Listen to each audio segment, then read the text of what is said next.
Agar mendapat update novel dari kami, tolong di-subscribe. Bab 3591.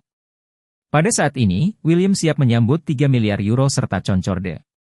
Semua orang di tempat kejadian, kecuali Charlie, menatap tangan dealer dengan napas tertahan. Kartu ini akan menentukan tujuan meja miliaran euro. Dan William dan Olivia, keduanya menang. Bisnis utama perusahaan adalah menyediakan berbagai macam produk dan layanan kepada pelanggannya. Dealer saat ini mengambil kartu dan tiba-tiba membaliknya dan melemparkannya ke depan William.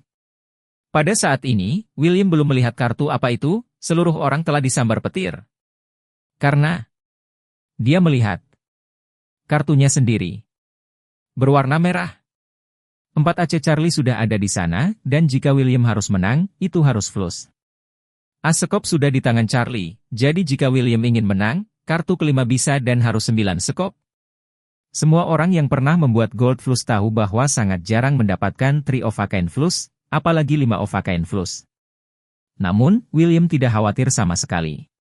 Alasannya adalah dia tahu bahwa temannya, dealer, dapat menyediakan kartu apapun yang dia inginkan untuk dirinya sendiri. Jadi, dia sudah menyimpulkan bahwa kartu ini pasti 9 sekop. Namun, begitu kartunya merah, maka William bahkan tidak perlu melihat poin apa yang sebenarnya harus benar-benar yakin bahwa tangan itu miliknya yang akan kalah.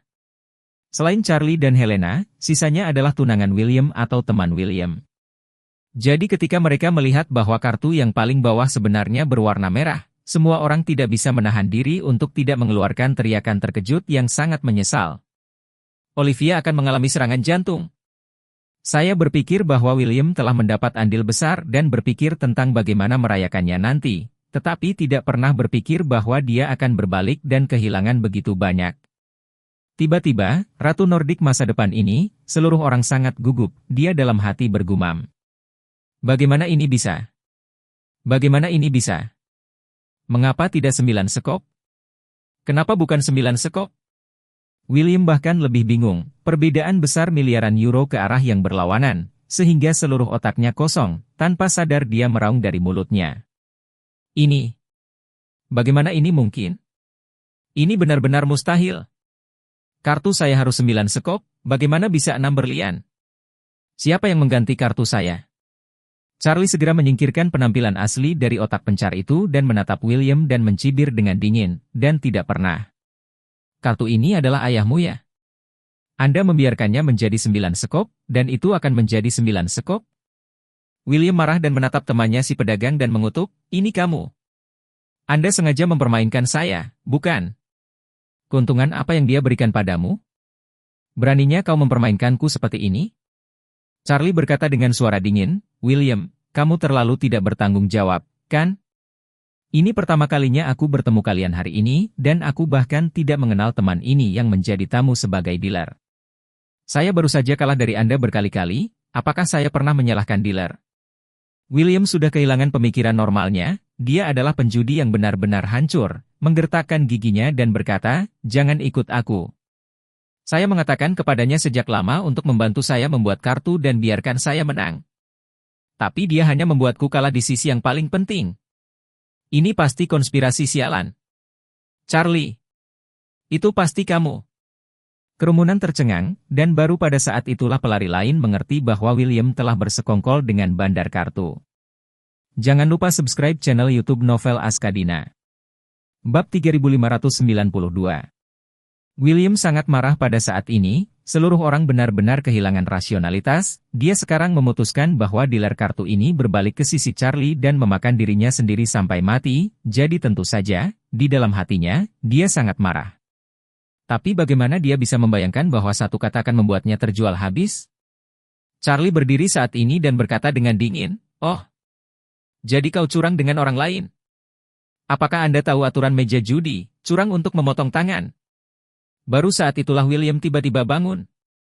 Menyadari bahwa dia telah mengatakan hal yang salah, dia segera menyangkalnya dan berkata, saya tidak curang. Aku hanya berbicara omong kosong. Charlie mencibir, omong kosong, kan? Bagus. Charlie berkata, melihat ke dealer, dan bertanya dengan suara tegas, kamu. Beritahu kami semuanya. Dealer kartu buru-buru berkata, William mengundang saya ke sini hari ini, hanya ingin saya membantunya dalam permainan judi, dan biarkan dia memenangkan sejumlah uang. Dia telah melakukan ini lebih dari sekali, setiap kali memenangkan setidaknya ratusan juta euro ke dalam akun, kali ini saya juga diinstruksikan olehnya, jadi saya membantunya menipu. Charlie memandang William dan bertanya dengan suara dingin, ayo, apalagi yang harus kamu katakan?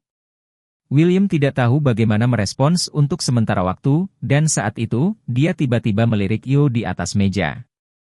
Hari ini, dia awalnya memenangkan 1 miliar, sekarang dia kalah dalam 2 miliar Yo, yang sama dengan tidak hanya memenangkan uang Charlie tetapi juga berhutang 1 miliar padanya sendiri. Tapi dia merasa bahwa semua bukti hutang ada di Yo. Selama Yo itu hilang, akun itu, tentu saja, tidak masuk hitungan. Selama Yo dihancurkan, maka masalah besarnya adalah Anda bermain malam tanpa biaya. Jadi, dia pikir dia cepat tiba-tiba mengulurkan tangan dan mengambil Yo, gila untuk memasukkannya ke mulutnya. Tapi apa yang disebutnya cepat, di mata Charlie, sama lambatnya dengan semut. Pada saat William ingin memasukkan catatan itu ke mulutnya, dia tiba-tiba merasakan pergelangan tangannya, dicengkeram oleh seseorang. Segera setelah itu, suara pecah yang sangat tajam tiba-tiba datang dari pergelangan tangan kanannya. Klik. Dia hanya merasakan sakit yang tajam datang dari pergelangan tangan kanannya, dan ketika dia melihat ke atas, dia menemukan bahwa pergelangan tangannya terhubung ke seluruh lengannya, dengan hanya lapisan kulit dan daging yang tersisa. Tulang-tulangnya telah lama patah, dan bahkan tunggul tulang yang patah telah menembus kulit, dan darah mengalir deras. Charlie sudah mengambil catatan itu dari tangannya dan berkata dengan suara dingin, benarkah Tuan William? Selingkuh tidak cukup, kehilangan uang dan ingin makan catatan, kamu benar-benar hitam makan hitam ya.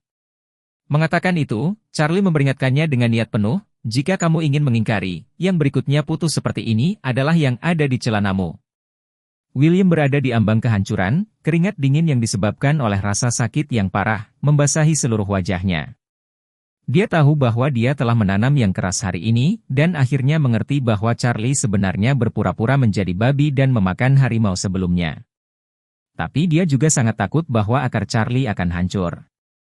Jadi, dia hanya bisa menggertakkan giginya dan menyerah, dan berbicara, oke. Charlie, Anda luar biasa. Aku tunduk padamu.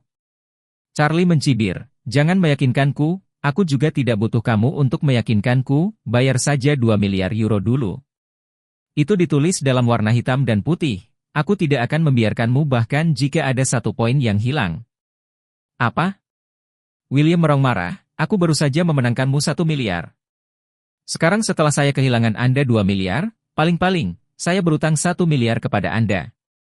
Charlie berkata dengan wajah datar, kamu tidak perlu menjadi orang yang fanatik denganku di sini. Semua chip di atas meja itu milikku sekarang, siapa yang kamu menangkan dengan 1 miliar? Mengatakan itu, Charlie tersenyum menghina dan berkata, selain itu, keripik hanyalah mainan plastik, bukan uang. Sementara catatan semacam ini ditulis di atas kertas dan ditandatangani, apakah arti uang yang sebenarnya? Tidakkah kamu mengerti? William sangat marah dan berkata, Charlie, apakah Anda masih manusia? Begitu banyak orang di sini dapat bersaksi untuk saya. Mereka semua adalah saksi mata. Charlie mengangguk, tidak masalah, Anda memiliki saksi mata Anda, saya memiliki bukti kuat saya. Setelah itu, Charlie berkata, mengapa kita tidak melakukan ini saja, besok di pengadilan lokal Nordik, Anda memanggil saksi Anda ke pengadilan, saya akan menunjukkan catatan di pengadilan, lihat bagaimana hukuman pengadilan. Dia juga berkata, selain itu, kami juga membiarkan orang-orang Eropa untuk menilai, apakah Anda berutang 2 miliar euro kepada saya secara hitam dan putih dibenarkan, atau Anda bergabung dengan orang lain untuk mencoba menyakiti saya, tetapi pada akhirnya, Anda memakannya. Debu dalam satu gerakan lebih dibenarkan. William mendengar kata-kata ini, seluruh orang menjadi pucat pasi. Dan Charlie belum selesai. Dia memandang William, melanjutkan, oh ya, omong-omong, beritahu Departemen Peradilan Nordik juga.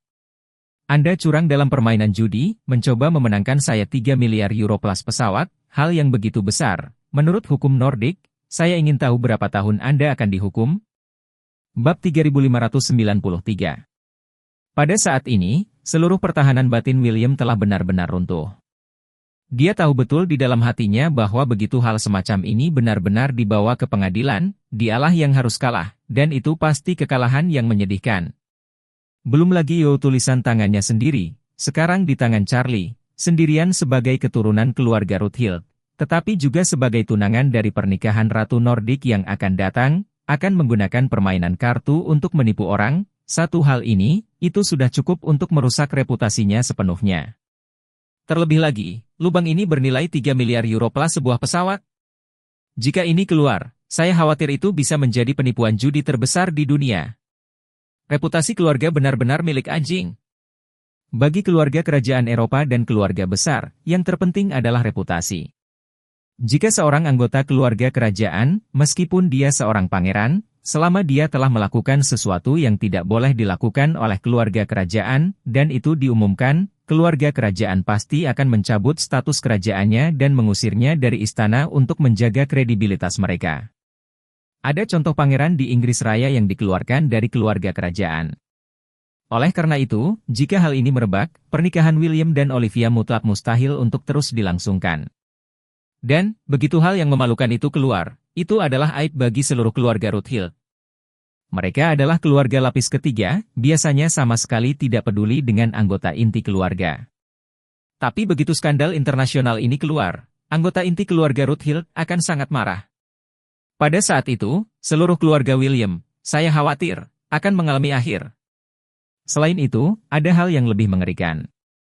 Di Eropa, curang saat berjudi sama saja dengan penipuan. Ini adalah penipuan kriminal. Jumlah uang yang ditipu William pasti sangat besar, dan itu harus memasukkannya ke penjara. Begitu dia memikirkan hal ini, dia langsung berlutut, menangis dan memohon, "Charlie, aku salah. Aku seharusnya tidak menipu untuk menyakitimu. Tolong. Demi pernikahanku besok, lepaskan aku. Jika masalah ini benar-benar padam, hidupku bisa hancur." Charlie mengangguk dan dengan santai berkata, "Kalau begitu biarkan saja, apa hubungannya denganku?"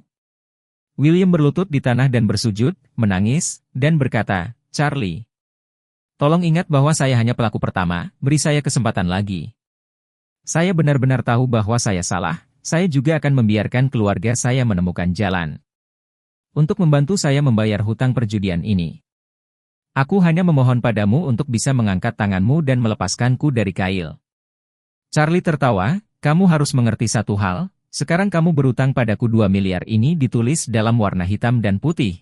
Selama aku pergi ke pengadilan untuk menuntutmu, kamu pasti akan membayarku kembali. Dalam hal ini, lalu apakah aku harus menjadi bangsawan bagimu?"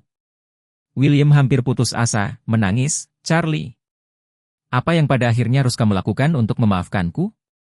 Bagaimana mungkin Anda tidak membawa masalah ini ke pengadilan?" Charlie tersenyum lembut dan berkata, "Hal ini tergantung pada ketulusan keluargamu." Bab 3594. Setelah itu, Charlie menatap Olivia dan berkata, "Olivia, orang tua William seharusnya ada di ruang perjamuan lantai 1 minum dengan orang tuamu. Sekarang William menyebabkan hal yang begitu besar. Saya pikir dia tidak bisa menyelesaikannya, jadi sulit bagi Anda untuk lari, menelepon orang tua William, dan melihat bagaimana keluarga William akan menyelesaikan masalah ini." Olivia juga hampir ambruk saat ini. Dia akan menikah besok, masalah ini telah diketahui dunia, besok seluruh negara dan bahkan seluruh orang Eropa akan memperhatikan upacara pernikahan mereka. Jika pada saat ini, tunangannya menyebarkan skandal besar dan juga ditangkap oleh Departemen Kehakiman, maka reputasinya sebagai calon ratu akan hancur terlebih dahulu. Karena itu, dia, seperti William, tidak bisa membiarkan masalah ini dipublikasikan. Jadi, dia buru-buru berkata kepada Charlie, "Tuan, wait, tolong tunggu sebentar, aku akan meminta orang tua William untuk datang." Setelah mengatakan itu, dia buru-buru berlari keluar. Pada saat ini, di dalam ruang perjamuan, Richard Iliad sedang mendorong kacamata bersama George Rothschild. Aman Ramovich, yang telah ditampar oleh Charlie, sudah lama pergi ke kamarnya dengan sedih, dan istri mereka juga pergi ke kamar mereka terlebih dahulu karena mereka tidak cukup kuat untuk minum. Di aula perjamuan, kedua pria ini dibiarkan minum segelas anggur. Keduanya dalam suasana hati yang sangat baik, lagi pula besok adalah hari yang baik untuk pernikahan kedua anak itu. Setelah pernikahan dalam waktu singkat, Olivia akan dapat naik tahta untuk menjadi ratu. Saat itu, William sebagai suaminya, juga akan resmi bertahta sebagai pangeran. Saat itu, dengan gelar pangeran, William pasti akan berada dalam ketenaran keluarga Rothschild. Mungkin, seluruh keluarga mereka akan dapat masuk ke anak tangga kedua dari hierarki keluarga secara keseluruhan. Saat keduanya sedang minum dengan gembira, Olivia berlari dengan cepat, terengah-engah dan berkata, "Ayah! Paman George! Kalian bangun dan datang ke lantai 2. William dalam masalah besar." "Masalah?" Ayah William, George, bertanya dengan ekspresi terkejut di wajahnya, "Bukankah kalian pergi bermain kartu?" "Masalah macam apa yang bisa dialami William?" Olivia menangis dan berkata, "William bertekad untuk menyiapkan permainan untuk Charlie, dan seorang teman dari kecurangan bersama untuk mengadu Charlie. Hasilnya adalah Charlie diakui, dan dia juga kalah dari Charlie 2 miliar euro, dan sekarang Charlie menghasilkan ribut-ribut untuk pergi ke pengadilan dengan itu." "Apa?" George merasa pusing, berkata, "Dia memakan keberanian apa yang berambisi macan tutul, beraninya menipu dan mengadu Charlie? Dan juga membuat kekacauan besar. Aku menyuruhnya untuk tidak mengacaukan nama keluarga W."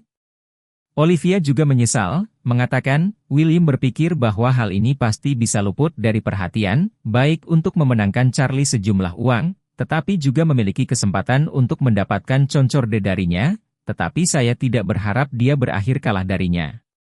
Dia 2 miliar? George mendengarkan keruntuhan yang cepat itu.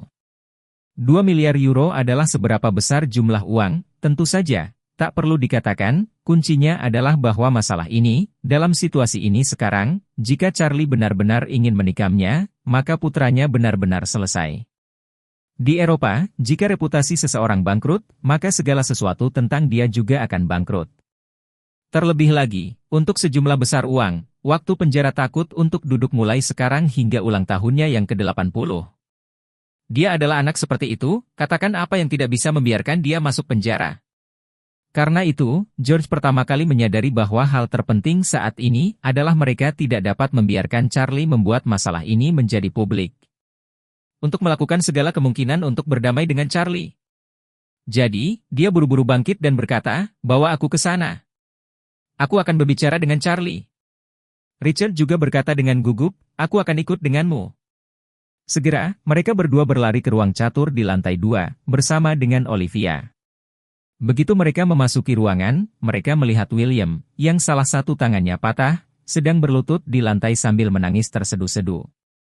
Dan Charlie, pada saat ini, berdiri di depannya dengan bahu terkatup, dengan wajah arogan.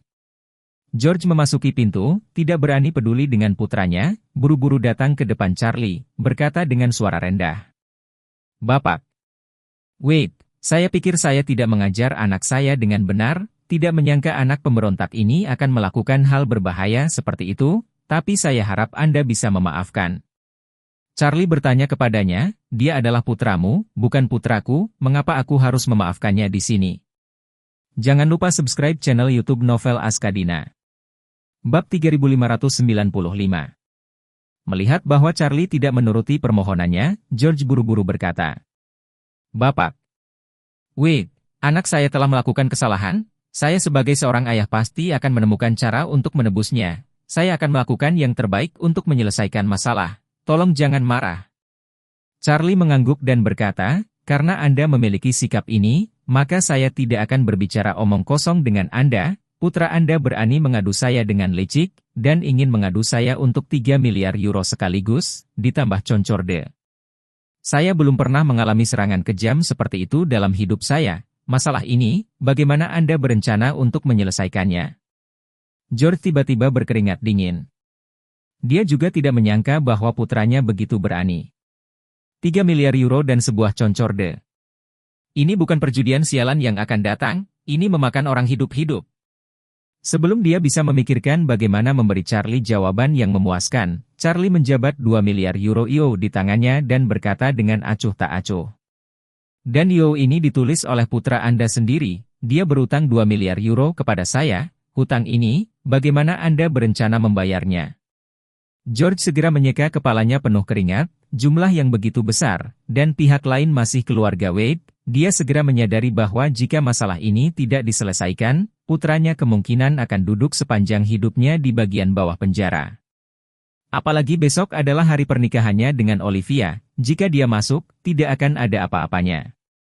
Jadi, sekarang semuanya harus menjadi gambaran besar. Jadi George mengatupkan giginya dan berkata, "Tuan. Wait. Hutang 2 miliar euro ini, saya membayar untuk anak saya. Tolong bermurah hati, tolong murah hati." George sudah mengeluarkan uang kali ini. 2 miliar euro adalah 20% dari seluruh aset keluarganya. Satu kali pengambilan untuk Charlie, kerugiannya akan sangat berat.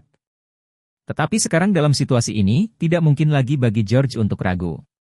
Dengan sedikit keraguan, masalah ini mungkin tidak dapat diubah. Charlie saat ini sama sekali tidak puas, tetapi penuh penghinaan berkata, "Bahkan jika Anda membayar saya 2 miliar euro, itu hanya menyelesaikan masalah hutang, bagaimana dia bisa menipu untuk menjarah saya? Kamu harus tahu bahwa catatan ini ditulis hitam putih oleh putramu sendiri, dan ada juga sidik jarinya. Bahkan jika saya menuntut di pengadilan, Anda masih akan mengembalikan uang ini kepada saya, dan saya percaya bahwa pengadilan di sini pasti dapat membantu saya untuk melakukan keadilan." Setelah mengatakan itu, Charlie dengan sengaja menatap Olivia, lalu berkata dengan keras, "Dan aku masih tidak tahu apakah masih ada kaki tangan William di gengmu. Saya akan menyerahkan masalah ini kepada otoritas kehakiman setempat. Saya yakin mereka akan dapat menemukan kebenaran." Melihat bahwa Charlie ingin menyelesaikan masalah ini, George sangat gugup hingga tekanan darahnya naik dan otaknya menjadi pusing. Bukan hanya dia, tapi bahkan Olivia juga hampir pingsan. Hatinya gugup tak tertandingi, diam-diam berpikir, kali ini melakukan permainan untuk mengadu Charlie, meskipun itu ide William, tapi aku juga tahu dari awal, dan juga berdiskusi dengan William. Bahkan pelaksanaan tindak pidana situs disediakan oleh saya, dan bahkan saya telah lama menjelaskan dengan William 1/2 bagian dari rasio rampasan, jadi di tingkat hukum, saya pasti dianggap sebagai kaki tangannya. Jika Charlie benar-benar mengungkap masalah ini, dan masalah ini ke sistem peradilan untuk menyelesaikan kata-katanya, sistem peradilan harus terlebih dahulu mengadili William. Dan William, orang bodoh yang netral dan tidak berguna seperti ini, ketika saatnya tiba, pasti akan segera menyerahkanku.